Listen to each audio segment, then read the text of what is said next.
सत्ता में कभी वापस नहीं लौट सकता है गांधीनगर। ये तो आपने एकदम ठीक कहा। इसलिए ठीक कहा कि हमारे पूजनीय शंकराचार्य उसका अपमान किसने किया? सनातनी धर्म के सबसे ऊंचा झंडा ले जाने वाले उनका किसने किया अपमान? आप बताइए किसने अपमान किया? आप कह रहे योगी आदित्यनाथ ने? वो योगी कब हो गए? सर्टिफिकेट कहाँ से मिला? अगर वो दूसरे का सर्टिफिकेट मांग सकते हैं तो उन्हें अपना भी तो सर्टिफिकेट दिखाना चाहिए। और उनका सर्टिफिकेट तो हम लोगों ने देखा है जब वो एक समय योग कर रहे थे। सबसे आसान योग का आसन, सोचिए, सबसे आसान योग का आसन, एक टांग पे खड़ा होना। अब किसने सर्टिफाइड किया उन्हें इस बात के लिए कि वो योगी हैं? तो बात इधर उधर मत ले जाइए।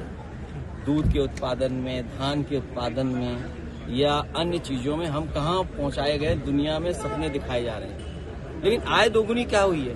मंडियां क्यों नहीं बन रही? मंडी पहला स्थान है जहाँ किसान को उसकी अपनी फसल की कीमत मिल सकती है, तो मंडियां कहाँ बना रहे हैं? और फिर मेट्रो में दुनिया में हम पहुंच गए।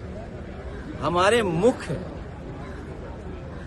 मंत्री जी ने प्रधान संसद के क्षेत्र में मेट्रो नहीं बनने दी।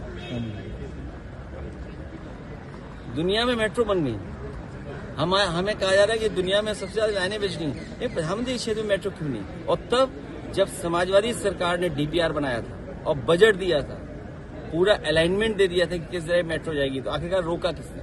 और सबसे दुर्भाग्य की बात, जो बात आप कह रहे हैं सनातनी, अहिल्याबाई होलकर जी, उनका योगदान हमारे सनातन धर्म संस्कृति के लिए कितना बड़ा रहा। उनकी बनाई हुई चीजों को संरक्षण करना था। हेरिटेज ये लोग नहीं समझ सकते, जो सनातनी की बात करें वो हेरिटेज नहीं समझ सकते। हमारे पूर्वजों ने हमें क्या दिया विरासत? हमारी ये जिम्मेदारी बनती है उस विरासत को आगे वाली पीढ़ी को किस रूप में देकर के जाए।